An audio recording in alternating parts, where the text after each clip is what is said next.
Umarangkada na ang unang major joint military drills ng Pilipinas at Estados Unidos sa ilalim ng administrasyon ni US President Donald Trump.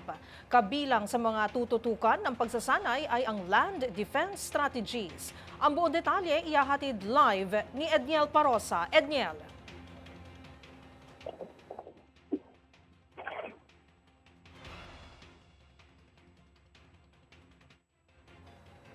Edniel Parosa. Okay, sumabak na ang mga sundalong Pilipino at Amerikano sa exercise SAPAC 2025 o yung magkasunod na salaknib at balikatan drills. Ito ang unang major military exercises ng dalawang pwersa sa ilalim ng pangalawang termino ng United States President Donald Trump.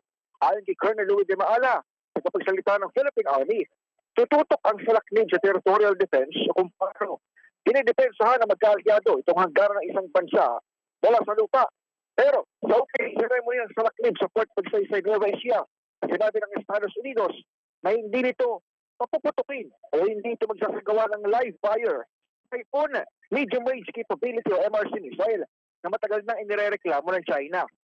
Sa salaknib drills din kasi noong nakaraang taon, dinala ng US Army sa Luzon ang missile system pero hindi pa ito inihail sa Pinas hanggang sa ngayon. Kaya natin si Colonel De Mala. SAPAC 2025 is conducted to emphasize that Salaknib and Balikatan exercises are interconnected. Salaknib is an exercise that prepares the Philippine Army and the U.S. Army forces for the larger and multilateral Balikatan exercise. Lalahukan ng 5,000 sundalo ang Salaknib bago ang pagsimula ng mas malaking Balikatan drills sa susunod na buwan.